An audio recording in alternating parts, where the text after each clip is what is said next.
What's the most powerful you have no power here moment you've ever witnessed? Growing up in my parents' house was like living inside a storm that never moved on. The walls never felt safe, the kitchen never felt full, and the people who were supposed to care about me were always too wrapped up in their own chaos to notice the kid stuck in the middle. My mom thrived on control. She had this way of twisting everything into her narrative, where she was always the victim and I was always ungrateful. My dad was around physically but rarely sober enough to function. Between the drugs and the fights, the only steady rhythm in the house was shouting, slamming doors, and me trying to shrink into corners so I wouldn't be noticed. There were nights when dinner was nothing but stale crackers and tap water, mornings when I had to wear dirty clothes to school because laundry was never a priority, and whole weekends where I'd go to a friend's house just to eat a real meal. Teachers pulled me aside a few times, asking if everything was okay at home. I lied every single time. Not because I wanted to protect my parents, but because I knew if social services got involved, I'd either get dumped into foster care or sent right back to them, and neither option felt like escape. The turning point came when I was about 14. My aunt, my mom's older sister, came to visit. She was everything my mom wasn't: calm, steady, grounded. She noticed immediately how thin I looked, how quiet I'd become, how the house smelled like cigarettes and rotting food. She stayed only a few hours, but in that short time she made more eye contact with me than my parents had in months. When she left, she hugged me and whispered, "Call me if you ever need out." I never forgot that. The situation at home got worse. My parents fought louder, the power got cut off more often, and the fridge was usually empty except for condiments. One night, I came home from school and found my dad passed out on the couch with a needle on the coffee table. My mom was screaming at him from the kitchen, calling him useless, while I stood in the doorway wondering if this was the night something irreversible happened. That was when the idea of leaving stopped being fantasy and started feeling like survival.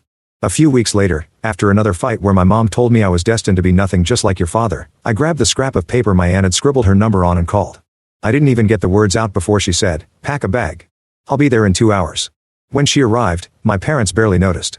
They were mid-argument, too absorbed in their own rage. I walked out the door with a backpack and got into her car. For the first time in my life, I felt air that wasn't heavy. Moving in with my aunt was like stepping into a parallel universe. Her house smelled like laundry detergent and coffee instead of smoke. The fridge was full. Dinner was at the table, not eaten in front of a TV blaring curses. She asked me about school, about friends, about what I liked to do. Simple questions, but they stunned me.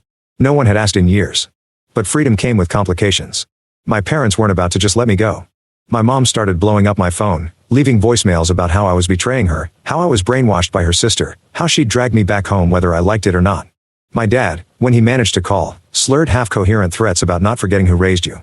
That's when my aunt suggested something I'd only vaguely heard of: emancipation. At first, I didn't understand. She explained that if a minor could prove to a judge they were capable of living independently, and that their guardians were unfit, then the court could legally cut the cord. It meant I'd be responsible for myself, but it also meant my parents would no longer have any control. The idea terrified me. But the alternative, returning to that house, was worse. The process was brutal. We filed paperwork, collected evidence, and scheduled a hearing. My aunt helped me document everything: the empty fridge, the utility shut-off notices, photos of the filth, even school records showing how my grades had slipped when things got bad. I wrote a statement about what life was like in that house, and every word felt like opening an old wound. When the court date came, I was shaking so hard I thought I'd collapse. My parents actually showed up, which I hadn't expected.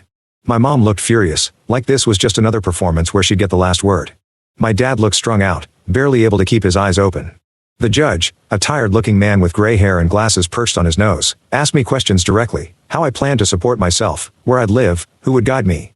I told him about my aunt, about my part-time job at the grocery store, about the grades I'd started to pull back up since moving out. My voice cracked, but I told him the truth. Then he turned to my parents.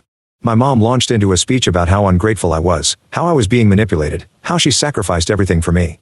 The judge held up a hand, cutting her off. "Ma'am, yelling about sacrifice does not put food in the fridge." My dad tried to mutter something, but the judge asked him directly when he'd last been employed. He couldn't answer. I'll never forget the moment the judge leaned back in his chair, sighed, and said, "I'm granting the petition. This minor is now legally emancipated." It was like the sound of a chain snapping. My mom gasped, actually gasped, like she couldn't believe anyone had the authority to tell her no. My dad just slumped lower in his seat. My aunt squeezed my shoulder so tight I thought she'd leave a mark. Walking out of that courthouse, papers in hand, I felt lighter than I ever had before. Scared, yes, I knew the road ahead would be hard, but free. Free in a way I hadn't known was possible. Life didn't suddenly become perfect. I still had to work, balance school, and deal with the trauma that years in that house left me with. I started therapy, slowly unpacking the weight I'd carried. My aunt helped me set goals: saving for college, learning to cook, budgeting money. She became more of a parent in months than my actual parents had been in years. There were setbacks. Nights when I wondered if I'd made a mistake, mornings when the weight of independence pressed hard. But every time I compared it to the alternative, returning to the chaos, I reminded myself I had chosen survival. Years later, I look back and realize that moment in court wasn't just about legal freedom. It was about someone finally saying out loud that what I went through wasn't normal, wasn't okay, and wasn't my fault. Today, I've got a steady job, a small apartment, and people in my life who actually care. I eat regular meals. I do my own laundry. I wake up without dread. Simple things, but they feel extraordinary when you grew up never expecting them.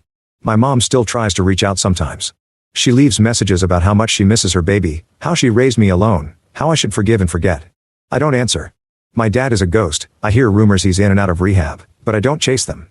The truth is, I don't owe them anything. Not forgiveness, not explanations, not access to my life. What I owe is to myself, to keep building the stability they never gave me. If there's one lesson I carry from it all, it's this: sometimes family isn't who shares your blood, but who shows up when no one else will. My aunt gave me a home when I didn't have one, gave me hope when I thought it was impossible, and gave me proof that love doesn't scream or starve or destroy, it nurtures. And if anyone ever wonders whether emancipation is worth it, whether standing up in court as a teenager is too terrifying, I'll tell them this: it's the hardest thing I've ever done, and the most important.